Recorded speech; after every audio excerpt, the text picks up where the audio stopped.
I was 10, 11, 12, I don't remember, in line for the movies. And there were two guys in line in front of us, like 3 or 4 people in front of us holding hands. And my mother pulled me to her, not my siblings, just me, and looked at my father and said, "They're weird," which just made me look at those guys. And I went, oh, now I get it. I'm weird like they're weird. And I looked at them and I thought, they look happy. They look like they're in love. I'll be fine. Inform brings you incredible stories. I left 2 days before the revolution. It killed me so hard. James has never experienced the taste of fruits that haven't been attacked by pesticides, just like he's never experienced a neighborhood that hasn't been attacked by bullets. Some things just go hand in hand. People say what's on their mind. I think that it is a cardinal sin to lie to the American people about war. Partisanship is a version of narcissism.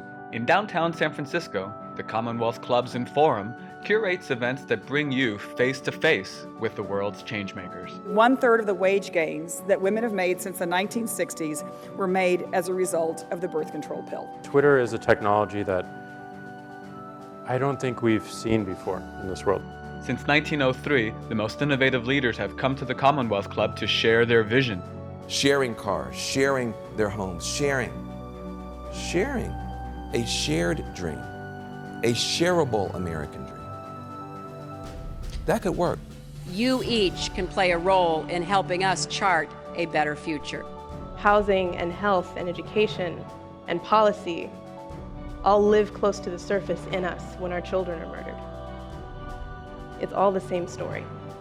We bring together the visionaries shaping the emerging trends in technology. It was a combination of Instant and Telegram. It was the idea that you could take a moment in time and you could capture it and you could just send it out and broadcast it with the entire world. I just threw this site together in about a week when I was at school. Oh, great. We've got angels, we've got incubators, we've got accelerators, we've got seed funds, we've got crowdfunding. We eat, we drink. One of our first dates ever, we pickled like 100 pounds of herring and made 300 pounds of sauerkraut. Yay! We never shy away. 75% of the people of this country want universal health care and expect it. And damn it, let's go. Concentrated, deep, slow, loving, tender, passionate sex. Whether you want to be on the cusp of current events or feast on pop culture. I should have a great time writing it. I should write a book that is as fun as any party I'd be skipping. Inform events are fun and action-packed. I have an anthropology scarf that does that twisty thing, so. Come feed your mind and soul and celebrate the future with Inform. I love San Francisco, and every time I come back here, I remember that this is the only city in America that has magic.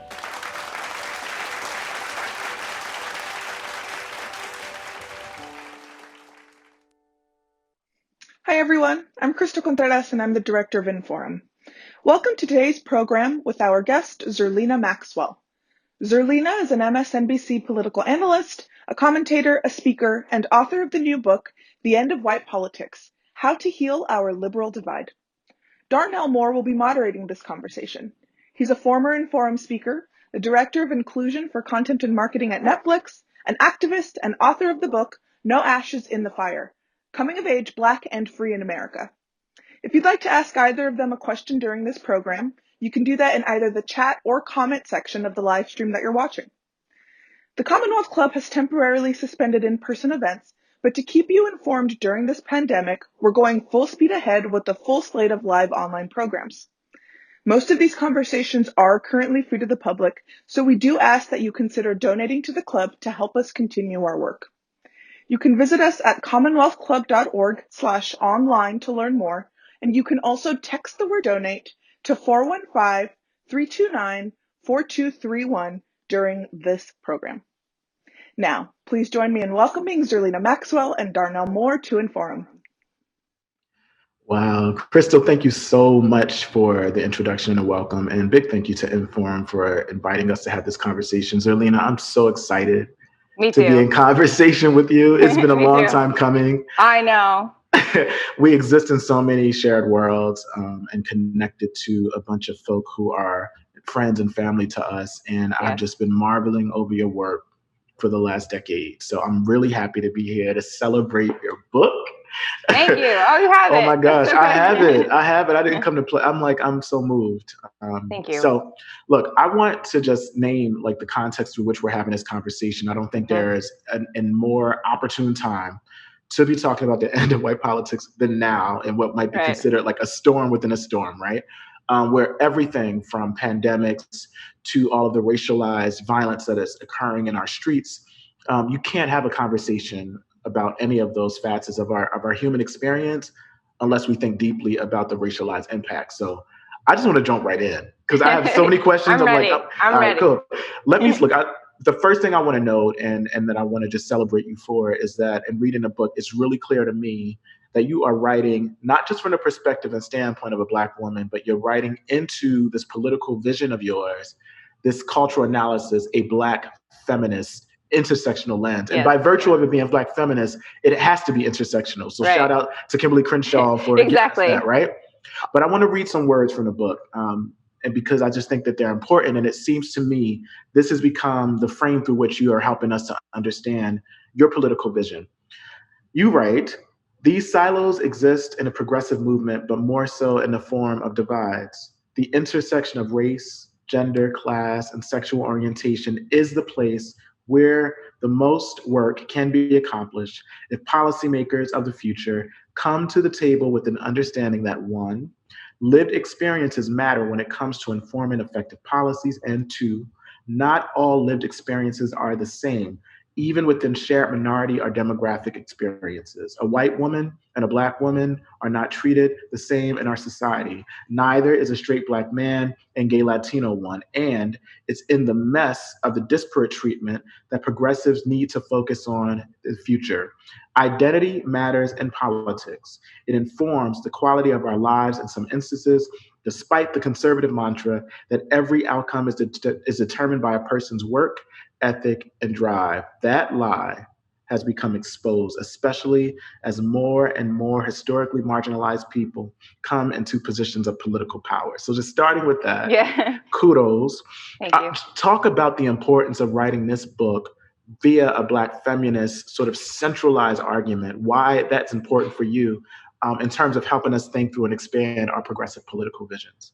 Well, I just learned, from so many of the feminists who came before me, that unless you center the most marginalized in a conversation about how to uplift communities, you're doing it wrong. So you have to start by centering the most marginalized in the conversation, and then also respecting the fact that people who have different identities, whether they be Black and a woman, or Black and gay, Black and maybe they have a differing ability, that the intersections of those identities impact their lived experiences, and it impacts how policy affects them. So, for example, the Black infant mortality rate, or even the outcomes that we're seeing now currently with COVID-19.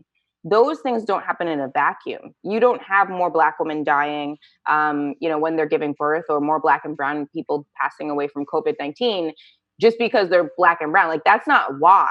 But the mess of, why their lived experiences are what they are, why they don't get the appropriate medical treatment they need, why don't they get safe and affordable housing, why do they not have living wages and health insurance? All of those things have to do with the intersections of those identities. And I just feel like unless you understand that fundamentally and you're sort of grounded in that before you go and launch into analysis, your analysis is going to be incorrect.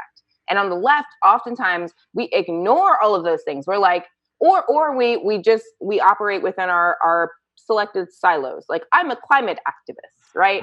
But yeah, okay, so do you understand that climate is a racial justice issue? And here are the number of ways it's a racial justice issue. Do you understand that it could be a gendered issue in terms of, whether or not people are having, health issues as a result, or fertility issues as a result of pollution or toxic chemicals in their water, for example, right? So I think that you just have to look at how stuff is affecting people and it's just not affecting people the same way. I mean, as a Black woman, I think maybe sometimes it's easier for us to see that because we often are mistreated. And so, and a lot of times, especially as a younger person, I'd be like, well, I'm not sure if you're being that way to me because I'm Black or I'm a woman or both, but I know you're treating me differently than that person, or I know this is impacting me differently than someone who doesn't look like me. And why is that? And so like, that's where I sort of find it interesting to sort of unpack that and figure out the ways in which we can, organize across those differences, especially on the left. Because I think fundamentally our value set is, trying to uplift everyone, not just a select few, or at least that's what I hope our value set is. It's a value set and it's a vision that you're offering that is so shaped by, as you talk, I think about Audre Lorde, who's asking us to celebrate difference and not use that as a sort of the frame for which we are pushing against difference are each other, right?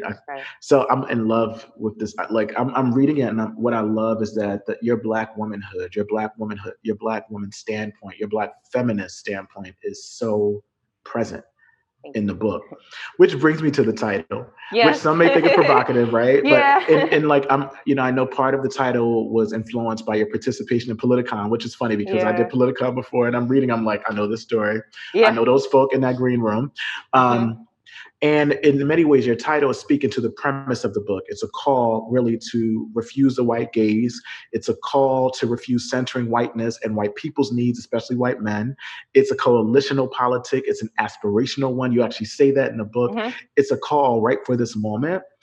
So in so many ways, you were writing ahead of this particular iteration of the Black freedom struggle, right? Like this new iteration of the movement for Black lives had yet occurred, even though we're always in it. But you almost wrote like in perfect timing to be in conversation with the moment. So I'm interested if you can talk about the release of this book that you had been, I'm sure you're thinking about the words, writing it before this moment happened, and just the sort of perfect storm in which you're writing in. I mean, I think it's really weird because when I first went into quarantine, I was like, is it going to be relevant anymore? Because I'm writing about, the election. And so quarantine is such a big existential situation that it felt like, well, maybe an election feels really small, in terms of the conversation about what's happening right now with COVID. And just like clockwork, though, the police killed a Black man and it was on camera. And then they killed a Black woman, and then another Black man, and then another Black man. And they're just still killing. They're still actually, I just saw something yesterday, right? So it's still continuing. So as you said, the movement is always going. It's they fight, they fail, they go inside, they rest, they come back out when it's necessary. And I think that, when in the beginning of COVID, I was worried that it wouldn't be relevant. But when I saw the George Floyd video, which I did not frankly watch the entire thing because I just can't physically watch those videos anymore. And even Ahmaud Arbery a few days before that, or I think a week before that, I went back to the chapter on the white resistance and I was like, oh, okay, I think this is relevant still. Like I actually fundamentally think what I'm saying is actually larger than just like what Biden should do or, what the establishment should do. I'm making a larger argument about, the ways in which the left has to confront their own blind spots around privilege and racism, frankly, because it's most important in this moment, because we have a president who sided with or said there were very fine people standing among Nazis is how I sort of like to describe it, right? If you have, Jess McIntosh, my co-host of Signal Boost, she always says, what do you have if you have, if you're standing among, 10 Nazis, 11 Nazis, like you have 11, right? I mean, you can't, I think there's a clarity that's required. And I feel like, so that's why I feel like the book it resonates now because I was speaking to sort of larger issues that always pop up, right? I think it was Maya Wiley on MSNBC. She was the first person to sort of use the pandemic within a pandemic framing. The pandemic with the police killing of Black people or just the abuse of Black bodies, violence committed against Black bodies was happening within a pandemic that was also ravaging and killing Black people in disproportionate numbers. And so, I feel like the larger framework that I'm working within is always going to be relevant because in America we are founded on white supremacy. And so, I feel there's a fly.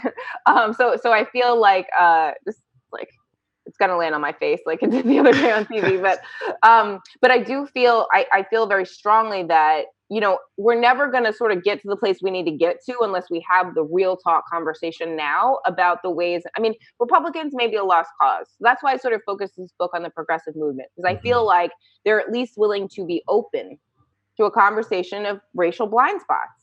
I mean, everyone knows that it's true that, white people don't look at themselves and what they're wearing before they go on a jog, wondering if they may be mistaken for a burglar. That's just not a thought that you've ever had. And Right. and I think I'm not condemning you for not having that thought. I'm just making you aware that you've never had that thought. And to think about the people that do have to have that thought, in every context, not just jogging, and that your literal safety, is sort of in relationship to what you look like in so many different contexts. And that's anxiety inducing, that's stress inducing. If talk about comorbidities with COVID, Yeah. they're like, oh, well, Black people just have, they have a lot of those pre-existing conditions. I'm like, you mean hypertension, anxiety, heart disease, things that are associated with the effects of racism and white supremacy on your physical health. So I think it's an important moment to have this conversation and really have it, and not pretend like we're, some aspirational model for how to do it, because we haven't really confronted so many of the things that we need to. Listen, I mean, you preaching. I often say, like, one of the dangers of liberalism or liberalist politics is this idea that somehow to feel like you've shown up and got an understanding of racism, only to discover that you're so complicit in it because of your failure to really address it. Right. So that is at the heart of what you're asking us to consider.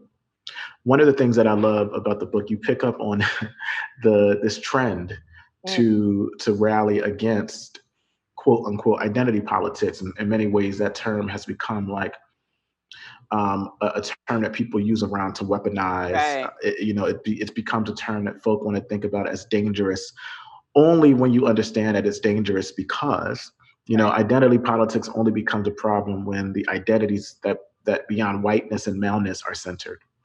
I wonder if you can say more about that and why you felt the need to really highlight this in the book. This is a really important point for me, because I hated that criticism post 2016 that, well, Hillary Clinton lost because she played identity politics. I'm like, by saying that the LGBTQIA community should have equal rights and women should be treated equally and Black people should be treated equally, that's a bad thing. I mean, I think that sounds to me like a good thing.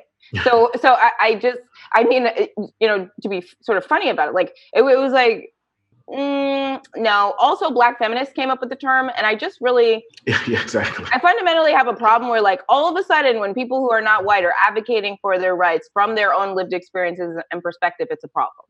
But when when people are talking about flyover states or Midwestern voters or suburban women, like, those are white people, and we should say that.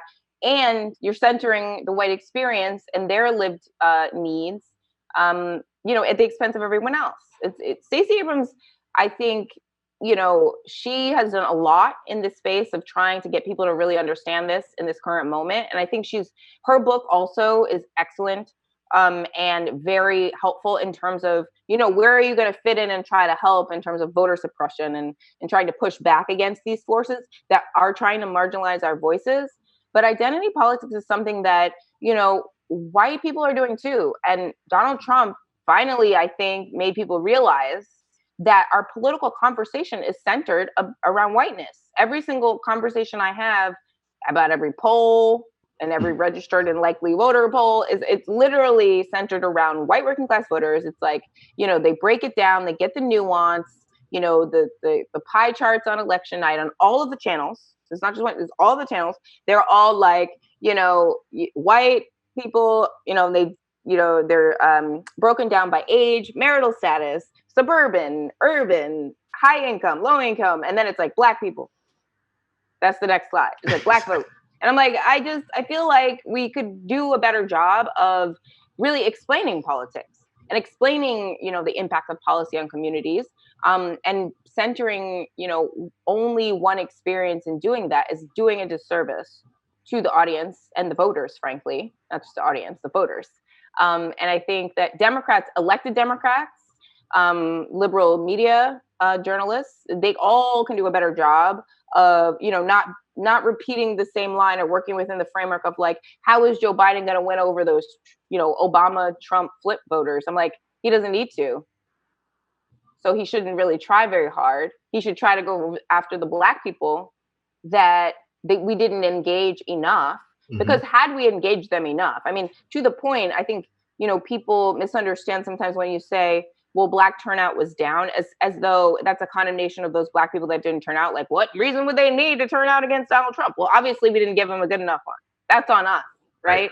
It's our job to ensure that they understand, what's at stake. That was not done in the last election. People were like, well, he's sort of silly, she's going to win, so I'll stay home. No, this, needs to be sort of framed as, life and death. Because that's really what it is. Maybe pandemic makes that more clear. But I think we just don't do a very good job of framing it properly. This fly is like really in my face. I know the flies around. That fly that's a metaphor for just the nuisance, right? Like, I agree. The nuisance of like white supremacy and misogyny. It is. It's trying to ruin my whole vibe here.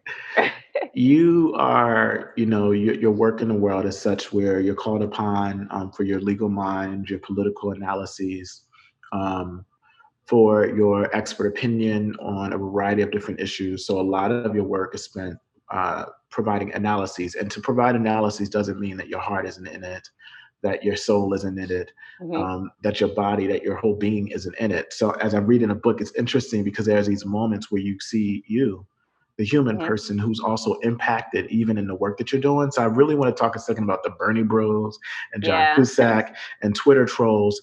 And because there's a moment in the book where you talk about a specific incident that occurred on Twitter, which I'd love for you to share.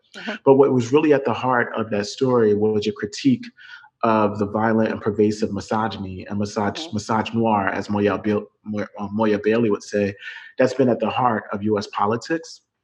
So I'd love just to hear more. I don't know if people feel that you're impervious to the weapons that are like white racism or misogyny or misogynoir that comes your way, even as you're in the world pushing against it. So maybe talk about that John Cusack moment. How that made you feel and how you have to get up every day in spite of the ways you got to you're being targeted in some ways almost all the time.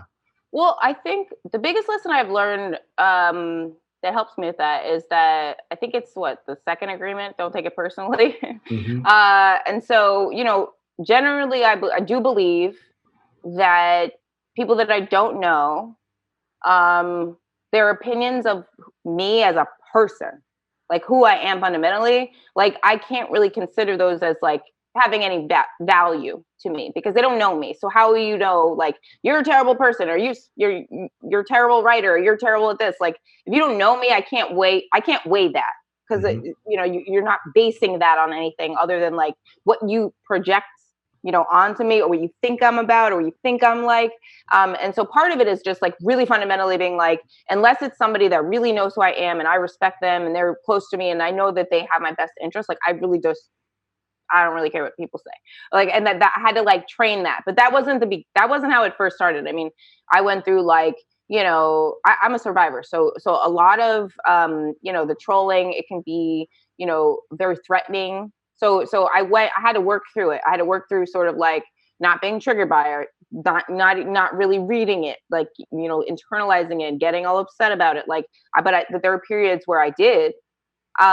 This, I think, cycle though, the John Cusack moment, that mostly I laughed at, but I use it as an example because one, I really love Say Anything. Like that's just like really, that's one of my favorite. And for those who may not know, they haven't read the book yet. Tell them what happened. So I was one Saturday night. This is true. I'm just sitting there minding my business. I'm probably watching something on Netflix because I wasn't, even before we were in quarantine, I wasn't like going out all the time because, I'm in my 30s. So I wasn't like, out in running the streets or anything like that.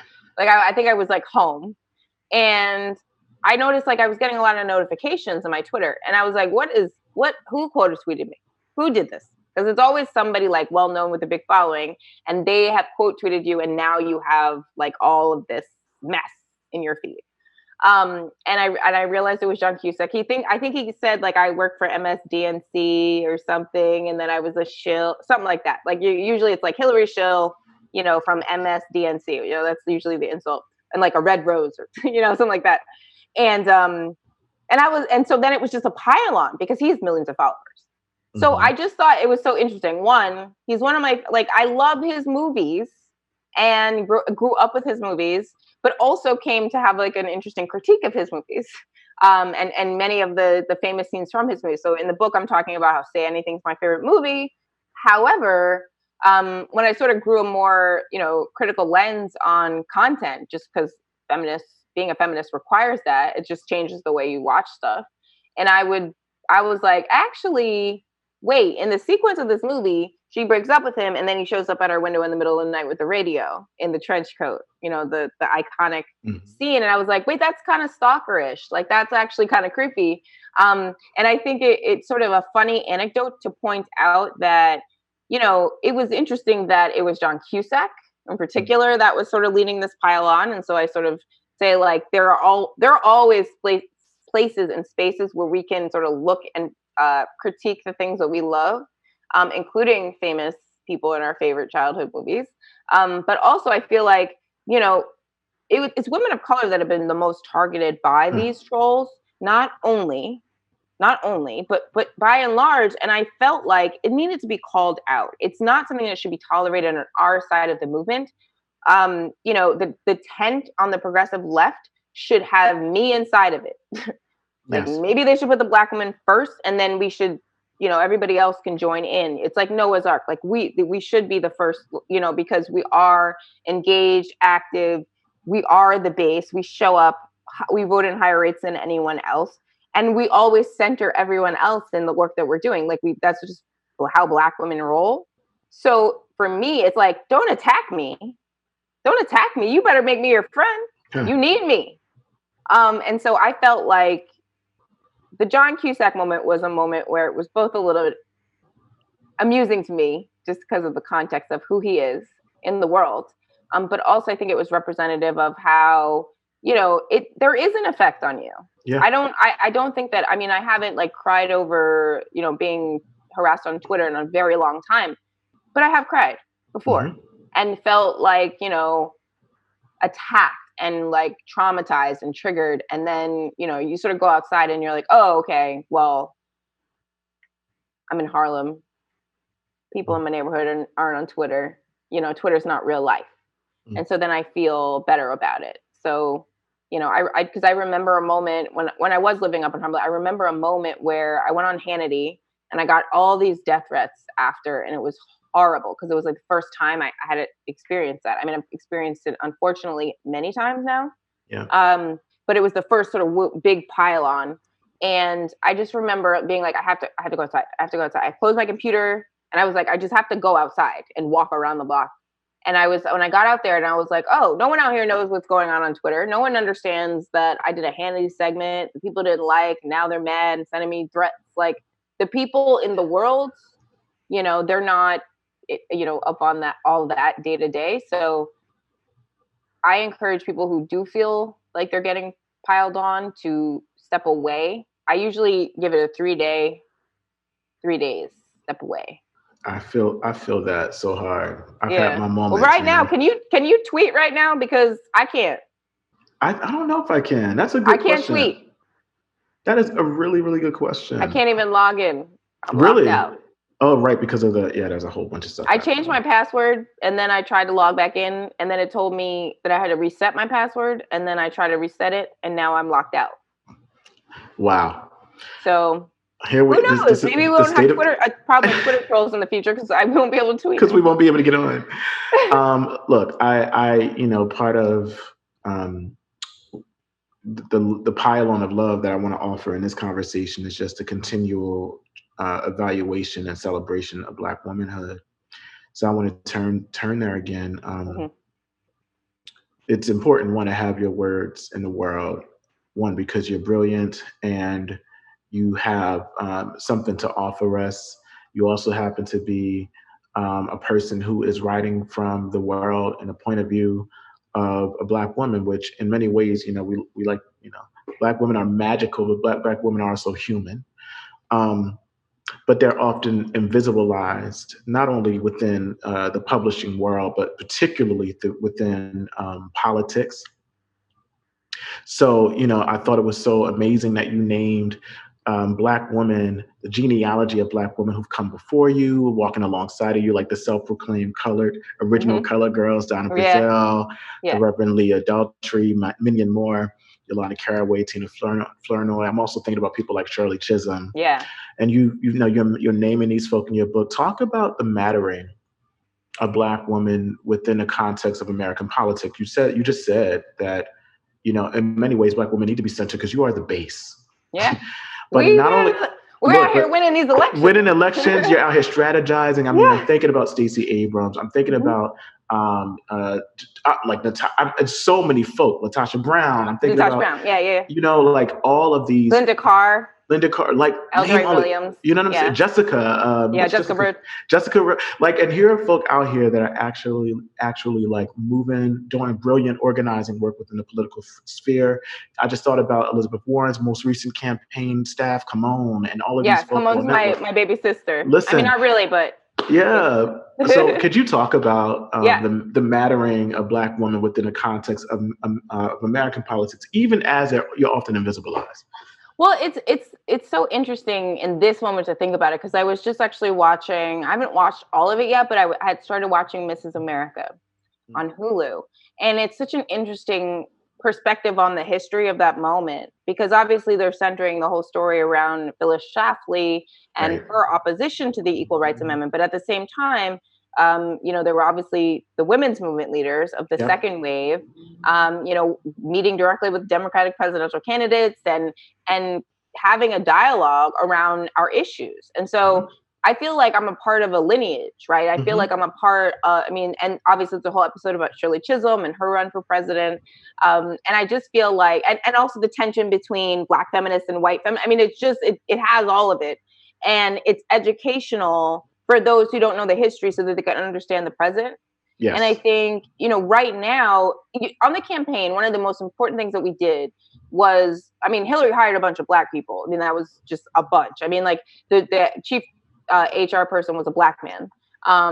So he made sure that there were Black women all over the place. The person who built the website was a Black woman. The person who did I'm With Her was a Black woman. There were just Black women in all the different departments as well. And I think that was important, not because, it's like, oh, look at all the Black girls. It's like, we're in the meeting and we're never quiet. So one of the things about, the argument that you said where, put us at first. We should go in first, and then you build your movement based on a foundation that's solid. And the reason I say that is because, even in my own experience on the campaign, I was loud. There is one moment in the book, I think, where I say, like, I didn't speak up, and I regretted it ever since. I still regret it. Yeah, I still regret it. But from that moment forward, I was not shy. Ask anyone on the campaign. I was like, wait, I was raising my hand all the time. Like, wait, flag. I just want to flag, this doesn't sound right. This is a little tone deaf. This should change this way. And so we are loud. And we have to be, so to your point about sort of often how we're invisibilized, not just within the progressive movement, but just in general. I don't know how many times I get hit in the head. Well, when we used to be able to travel, how many times I would get like elbowed in the head because, somebody wouldn't see me as they're taking their suitcase, or putting their suitcase up. Like, I just feel like I'm often invisible. I have a line actually in public, like when people bump into me because they just literally do not see me, I go like, hi, I'm made of matter and I take up space, and I just say it just like that. So it's not, it's sort of it's a light moment, but I made the serious point that you didn't see me. Or they'll say like, oh, I didn't see you. I'm like, I know, but I'm made of matter and I take up space. So I didn't need you to see me because I exist. That's right. And I think, that's sort of the light way to, a light way to talk about the real way in which we are obscured from the center of the political conversation. because even right now, they're doing a better job of, talking about the electorate, but they're still focusing on suburban white women, because suburban white women flipped, in the 2018 midterms, right? So they are like done with voting for Republicans in this specific moment. But it's still Black women that are like propelling the movement, right? I mean, we're still showing up too. Doug Jones is a senator. Like we've proved the point over and over, and yet people are still going to certain segments of the white voting bloc to be like, oh, you're the most important. Oh no, you're the most important. And Black women have always been the most important. You get them first because they bring Leah Daughtry, Reverend Leah Daughtry always used to say this: Black women will take the whole church pew and the whole household and the whole neighborhood block. And that's why we're the focus should be the focus on investment in infrastructure, and we should be inside of campaigns, and we should be a part of the leadership of, the establishment going forward, because we center everyone, in what we do, because it helps us too, because we're often at the bottom. So if we're helping the most marginalized, that's usually us. I mean, I think the conversation this week that people were having online, because Angela Davis said she's going to vote for Joe Biden and explained why. And I thought that was a really interesting dialogue. One, because I think there was a tweet that said, like, what does Angela Davis know that you don't know, right? Like she's voting for Biden, so what does she know that you, or like what do you know that Angela Davis does not know about, why you have to sort of like vote for yourself and vote for your own survival. But even anecdotally, after the 2016 campaign, I went to a conference in Italy, and that's where I met Camone. And we had dinner after with Angela Davis. And we were talking about the election, obviously, because it was only a couple weeks. It was like maybe November 17th or something. So it was like right after. It was right after the election. We were all still stunned and shocked all over the world. But obviously, as Americans and, working on the campaign, I was like still in shock. And she was talking about, like, yeah, I wanted Hillary to win. I was for Hillary Clinton. Like, it wasn't like a decision. That's not like a big choice. And also, I don't think I think we do this like performative wokeness where it's like, oh, I'm not for Joe Biden, and somehow that makes you more progressive. Like, no, you can be progressive, but understand that fundamentally in this moment, part of that is going to participate in this election and voting for the candidate who will distribute a vaccine to your family members in an organized fashion. I mean, this is like, it's not a game. And so I feel like that debate that's been happening about Angela Davis, I found interesting, because she told me that right after the 2016 election. So I wasn't surprised when I saw that she was voting for Biden, because she explained to me she's fighting for herself. She's voting for herself. I feel like that's where we're at in this moment. I mean, and big love to folk like Angela Davis. And, I think about other folk like Kathy Cohen and Ruth Wilson Gilmore and Marian Kaba, who have also been very central to helping us develop a more enhanced, Kimberly Crenshaw, who we named, right? Yeah. Political framework, particularly the latter of which, in this moment where so many people are talking about abolitionism and visions for a future, those Black women were central to helping us think about that. So speaking of Black women again, I want to read some more words from your book to you. Isn't it funny? Like, it's, as a writer, it's always interesting when people would read words back, like, did I write that? No, some days I'm like, oh yeah, I remember when I wrote that. Or like, I wrote that. That was good. That was some good editing that put those words together, because I was like, I remember that. I remember editing that. And that came out really good. I like how that, this is a fun exercise. So I get to read to you, but before I do that, I want to invite all of those that are tuning in to please feel free to submit questions. We certainly want this to be a conversation, and we certainly would love for Zerlina to respond to your questions. So submit some, because in a few, we'll be asking you to engage us in discussion. But you write, sexism and racism are a stew of bigotry, but they can both exist alone and manifest at the same time in many ways. Trump's misogyny didn't deter 13% of Black men from voting for a man who said the first Black president wasn't legitimate or even American. That's a lot to overlook if you live every day as a Black man with the deli slights and sometimes egregious examples of bigotry and violence, but they did. And it's not a coincidence that the alternative was a woman named Hillary Clinton, that they would have rather seen a racist white man in the Oval Office than a woman speaks volumes. I do hate to say this, but some Black men don't want all people to be equal. Some want to be equal to white men and ultimately dominate all colors of women. Imagine this. Anti-Black racism and bias isn't the only race-based discrimination that women of color face. Sometimes a call is coming from inside the house. We also have to face bias from within, a vestige of our Black American history dating back to slavery. I just wanted to stop there and say that there is the stuff of, I think about Patricia Hill Collins and Bell Hooks. Yes. This idea of the simultaneity of oppressions that Black women face. You made it so very clear for us. And I want to talk about that, particularly in a moment now where so many of us are feeling galvanized to act. And this goes back to your previous point that to have a politic that is the end of a white politics is to have an intersectional one. Right. Exactly. And so I was so moved by this. And maybe to be even more specific, in a moment now where we have Black trans women who are being killed by Black cis men most of the time, right? In the moment where we know where Tarana Burke is asking, and so many other Black women are asking us to think about sexual violence within our own, that we have to have the courage to begin to confront the ways that sometimes we try to rely on the very things that harm us. Yeah. And we harm each other. So talk a little bit about the need for us to sort of have the courageous conversations with each other to end those type of biases too. I mean, since 2016, I've thought a lot about the 13% of Black men that voted for Donald Trump. And I think we talk a lot more about the 53% of white women that voted for Donald Trump. And because we just can't imagine that a white woman would vote against a white woman, for somebody who speaks about women the way Donald Trump does.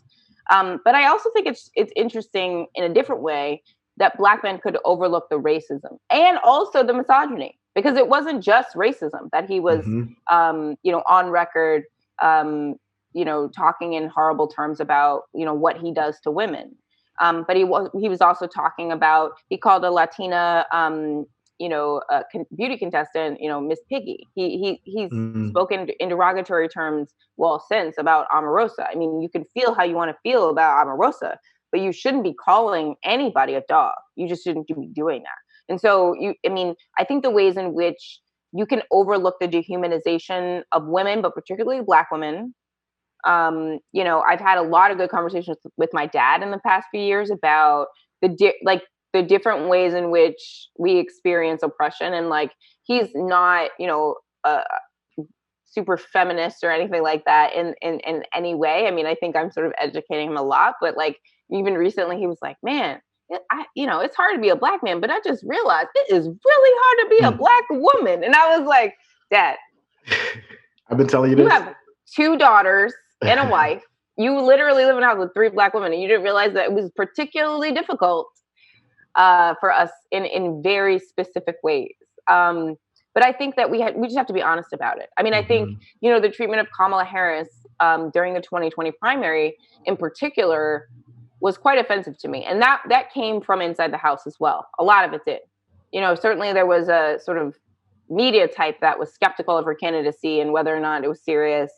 They sort of did the double edge. They're like, she's the bright, shiny new thing that is like, she is like the female version of Obama. But then why isn't she living up to being the female version of Obama? Because there isn't a female version of Obama. That's the point. Because we can't do it because we have it.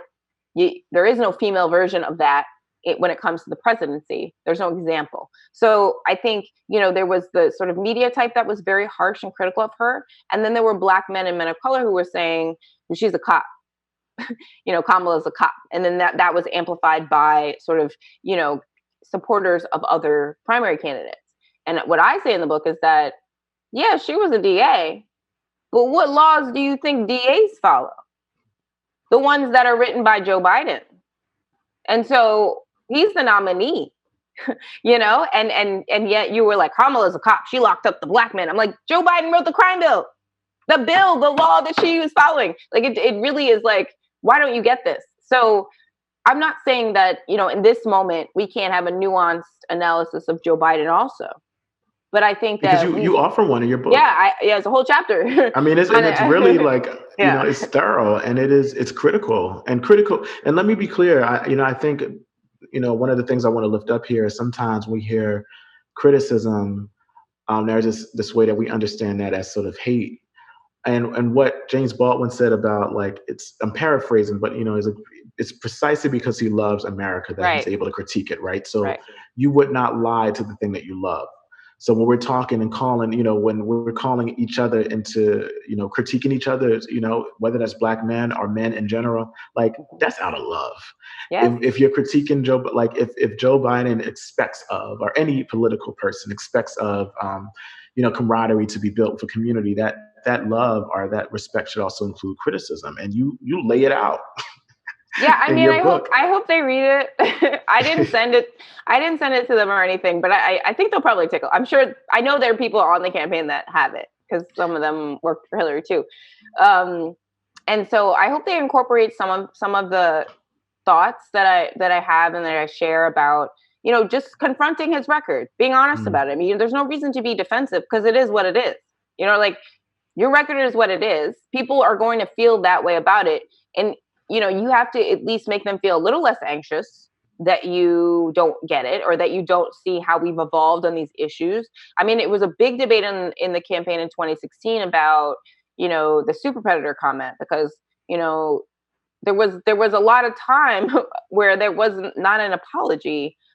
And, she explores this in a documentary on Hulu about, sort of what she was thinking in terms of, how to do the apology, whether it was warranted, whether or not she would just be apologizing for everything all the time. There's always those thoughts on a campaign. But for me, it was fundamental.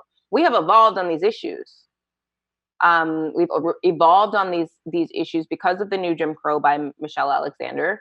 Yes. And we see everything very differently. We see this as a public health issue. Now we're in the opioid crisis. It's a crisis when the drugs are in the hands of white families and communities, but when it was the crap epidemic, when it was Black and brown communities. And so I think, it requires a public health response and more compassion. And I just felt like, I was the sort of younger Black staffer in there, pushing back against older, political folks who had maybe even been there during the debate in the 1990s when the CBC was begging President Clinton, mayors were begging President Clinton to pass the crime bill. I mean, it was a lot of us, we weren't really aware because we were very young at that time. But I think it's important to go back to that history, reflect on it, be held accountable for it. And then you can move forward because now we trust that you get it. And I think that's where I stand when it comes to Joe Biden. I do think that he gets it. I don't think that he, is going to get in there and be hard-headed and be like, nope, I'm not going to change anything. I think he actually is open to evolving. He said he wanted to be a transitional figure. So I was giving him some tips. Cool. So I'm sitting here fielding so many questions for you. Oh, okay. We don't have a lot of time for them. So I'm going to try to pick maybe 3 to 4. And then we have one final closing question for you, and then we'll go from there. To the viewers, I wish I could get to all of these questions. I'm so sorry that we won't be able to, but you all can engage Zerlina in the work that she's doing in the world and on Twitter when she's back on it. when I can get back in my account.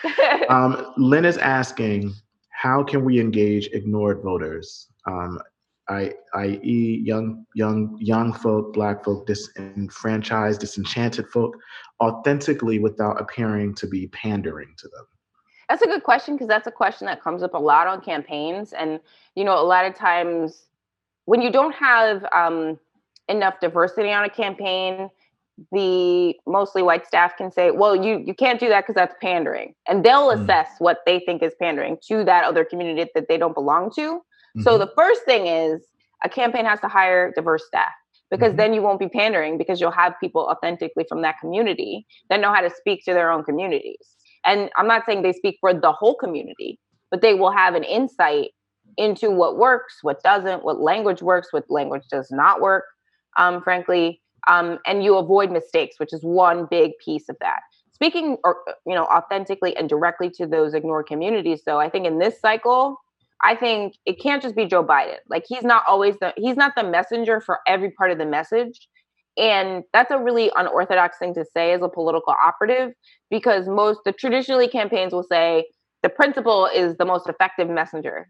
I don't think that's true in this cycle. I think it's a really unorthodox cycle. I think as we're sort of transitioning to a new generation of the AOC and Ayanna Presleys of the world, Joe Biden may not be the best messenger, but maybe that's AOC, or maybe that's Ayanna Pressley, or maybe that's, a rapper. I don't know, a basketball player, an influencer, Ricky Thompson. It could be someone who people are listening to for another reason. And then tomorrow they get on and they're like talking about policy, the election, how to register to vote, because this is an election that is, a matter of life and death for us. So for me, I think it's a matter, they're already, the Biden campaign and those folks, the establishment, they're already using influencers and surrogates. But oftentimes they put them in traditional media spaces. So they've just now started sort of doing the IG lives and the D-Nice concerts, with Kamala, sort of to engage people where they are. But I think they need to do more. So that's what I they need to get those K-pop folks that did the TikTok action against Donald Trump's rally. And those people need to be hired up by all of these campaigns and engage, just let them go forth and make content. We have another question from Rob, who says, who is the future of the Democratic Party? Any names you think we should be paying attention to that most people are not? Ayanna Pressley. She's going to be the president of the United States. I think obviously Alexandria Ocasio-Cortez, the squad is amazing. All of them individually are excellent. But before I even knew about the squad, before I even knew about Alexandria Ocasio-Cortez, I knew about Ayanna Pressley, because in 2015, it may have even been 2014, she won an award at Emily's List, and I remember going, and I was right in the front, and I just remember midway through just being like, this is going to be the president of the United States. I was like, this is going to be the president of the United States. She's going to be the president. This is the president. I'm watching a president. If she asked me to work for her today, I will quit all of my jobs. And so for me, I think that's because of her perspective on policy. So she goes into elected office and public service with this quote in mind. This is the way that she sees service. The people closest to the pain need to be the closest to the power. I quote that in the book because that's fundamentally how I sort of see it, but she puts it much more eloquently. And I think, that she's always staying engaged. It's not like I have to go find, those community leaders when it's about to be election day to engage them at that point. She's in constant conversation, and it's about electing a diverse set of folks from all different backgrounds so they can all bring themselves into the meeting where they're coming up with policy. This policy affects our lives. If we can't realize that now in pandemic, that the people we have to elect people that know about science, that believe in science, that understand how to process information. And if we don't do that, then, that puts our families at risk. And so it's so incredibly important to elect people who care about the people in pain. That's first.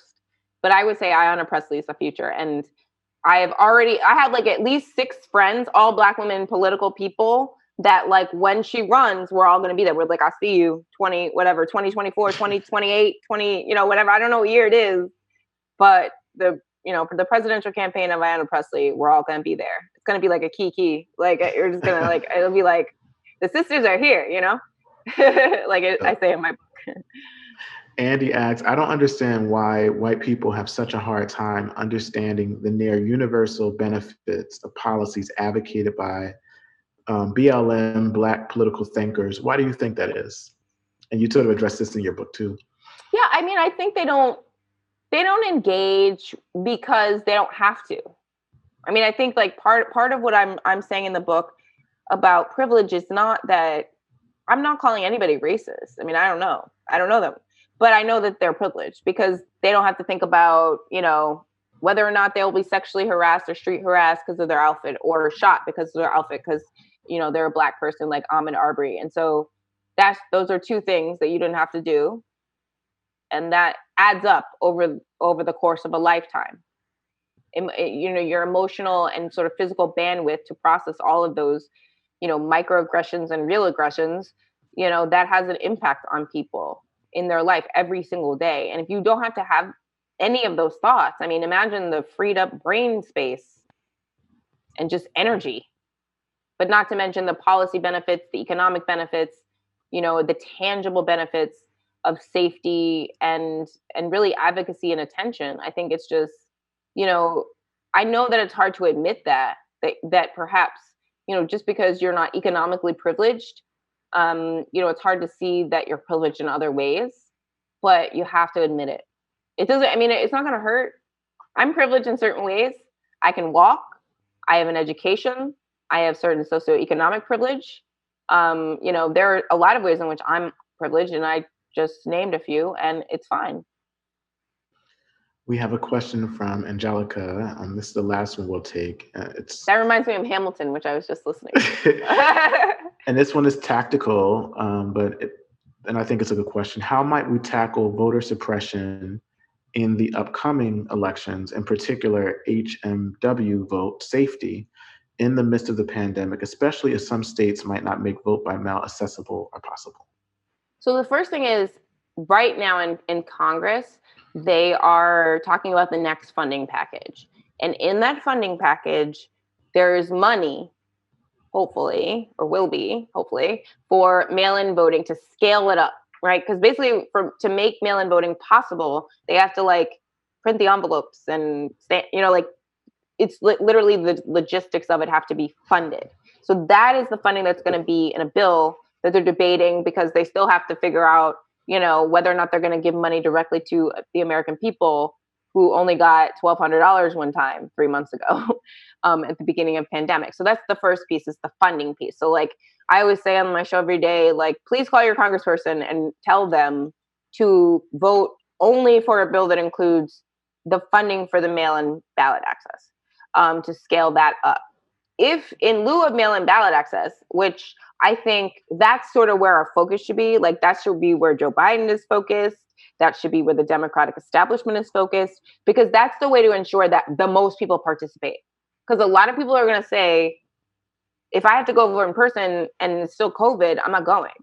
I mean, that's, first of all, it shouldn't be a question that we're asking people, is to like put their lives on, you know, at risk to cast their ballot in this way. Even though historically people have done that a lot. You know, you don't want to put people in that position. One of the things that we did, I think it was a narrative in 2016 that if you talk about voter suppression, you suppress the vote by making people think that it's very difficult, right? So you want to make people see that voting is very easy, and that it's, but I think that this election is so unique that you can't get away with that. You actually have to say, they're trying to take away your vote. They're trying to make it very hard for you to vote. And it's a pandemic. So it may not be as easy, you know, as it ever was before, unless you have mail-in voting access. And that's why I say focus on that. But what I always say, if the right to vote wasn't valuable, they would not try so hard to take it away. They beat and killed people who were advocating for their right to participate as a citizen in this country, in our democracy. And if that wasn't something that were powerful, they would not have done that. They would have just, you know, gone to worry about something else that was happening. But obviously it is central to achieving, you know, certain aspects of power, which is what this is about. Because for me, it's not, you know, the politics of it is cool. And the policy piece of it is big. But for me, it's like actually having Black and brown people, young people, many more women in positions of political power and decision-making positions, because then we get better decisions.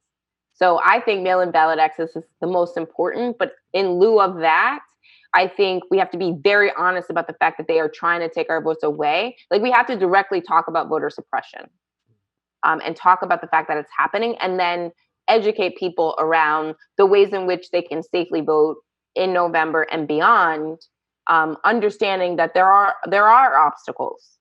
Like, I don't think we can ignore the fact that the obstacles exist. I think that we have to explain them, highlight them, and also tell people why. Because I think, the argument, voting may be difficult because they're trying to suppress the vote. They just passed a new voter ID law. I think the data analytics folks will say, well, that means that people are less inclined to vote. Because maybe the data, the focus group question was like, if there was a voter ID law that required XYZ, like, are you more or less likely to vote? Like, maybe the responses were, you're less likely to vote. But how many of those people were Black?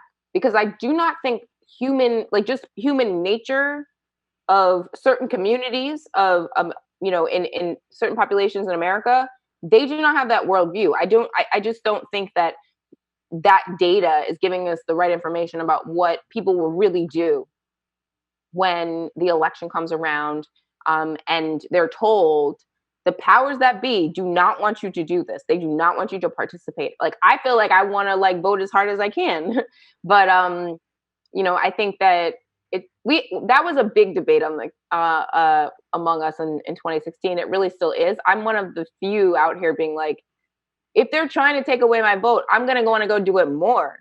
So I think that we have it a little backwards. So we have to talk about it. And then in the present moment, the tangible thing we can all do is call our congresspeople to push for the funding for the mail-in ballot access. We do have, it looks like I do have time to ask one more question before I give you our final. And that is, with everything that is happening, I'm finding myself, this is Claudia, I'm finding myself feeling overwhelmed more often. How do you stay grounded and regulated in order to keep forging ahead? Well, that is a normal feeling right now. I think a lot of people are giving themselves a little bit of a hard time. Like, one of the phrases that stuck in my head in the beginning of the pandemic was give yourself grace. If you're you're struggling in a particular moment, like, just give yourself a moment or give yourself grace in that moment. Because we've never lived through this before. No one knows how to do pandemic correctly. And there was a lot of folks in the beginning like, this is how you're going to live your best life in quarantine. And I was like, how you know? Unfollow. How do you know? I was like, how do you know? And then, like, I remember in the beginning when people were like, this is how you should wash your groceries. And I'd be like, how do you know? How do you know? I mean, I live with a scientist and even he's guessing because we don't know. This is a new virus. So I was just like frustrated. But I think, like, give yourself grace is a good mantra to sort of think about. I also, every single day, this is true, every single day, I listen to a moving meditation. Yeah, I mean, the way you do this is you listen to it while you're in the shower. Just pro tip. Because then you can, you're sort of doing something else and you get your meditation in. So I listen to a moving meditation that sort of just grounds me every day and sort of like calms me a little bit. Because this is, I mean, everybody's dealing with their own specific set of circumstances in this pandemic. Some people are taking care of parents, some people are taking care of kids, and working full time. So this is unprecedented in just the amount of stress that you're going to feel. But I feel like this is as hard as this is pretty hard. Like, on the scale of like, it probably, I mean, I don't even want to jinx it in a way, right? It's like, but this is pretty bad on this, spectrum of bad. So, give yourself a little bit of space to feel a little bit unstable and uneasy in this moment, because if you were feeling great, like I said in the beginning of this, I had a joke where, if people, like everybody I spoke to would be like, I'm just having so much trouble sleeping. I can't sleep. And I'm like, if you called me and you were like, I'm sleeping like a baby, like I would be concerned about you, right? I would be like, what is wrong with you? If you can sleep during pandemic, like, I don't know how you're doing that. But if you're restless, if you're feeling uneasy, like that feels very normal, for lack of a better word, and healthy. Because you're processing. That means you're processing all of this. So I listen to my moving meditation. I have not missed a day of working out in this entire pandemic. Unless it was like a scheduled rest day in the calendar of the workout program I was doing, like I still sometimes go for a run anyway, just because like there's no reason for me to take a day off. One, I'm training to run away fast in case of like, I just feel like this dystopia requires me to be in shape because I might have to run with my belongings at some point. You know what I mean? Like you just kind of have to, but But honestly, like, it also helps me stay sane. So it's just really moving my body, doing something good for myself that's healthy, especially when you're dealing with something that affects your lungs. You want to sort of like maybe get cardio up, or at least in my brain, that's how I think about it. But give yourself a little grace in this moment, because this is a hard one. This is not a normal moment that we're in, and I really don't know how it ends. So that's, I think, why the uncertainty is what makes people very anxious. Well, that's also like a really perfect segue to our last question. This one is asked of all guests on Inforum Talks. What is your 60-second idea to change the world? I want to mandate that everyone should and can go to therapy whenever they want, how much they want. That's my movement. I mean, I also want to mandate voting, but I feel like therapy is better, because then I feel like, honestly, I feel like if everyone was able to go and process, all of their traumas, all of their, all the things that they're experiencing, day in and day out, then they would be better able to communicate in the present moment, when you're trying to deal with, difficult things in the workplace or interpersonally or just in the world. And I find that therapy, it's like maintenance. I always think about therapy as like working out for my emotional health. Like, it's kind of like I'm just checking in. And like, when something goes wrong, you'll have those tools. You'll have like sort of a toolkit to go to, and your coping mechanisms that you've learned throughout the years. If you're, because I've experienced trauma, so I sort of had to go to therapy and work through all of that. But now it's like, you get to the place where even if you're having a stressful day or a moment that's like a lot less severe than that, obviously, you still have those go-to things to tap into. I mean, working out for me is a big piece of that, but I think my movement is mandatory therapy. Mandatory therapy. Well, mandatory access to therapy. Yeah, maybe that's a better way. Zerlina Maxwell. Thank you. Oh, you kissed the book. For all that you do. You all, we're talking about The End of White Politics, How to Heal Our Liberal Divide by the author here, Zerlina Maxwell, by the book.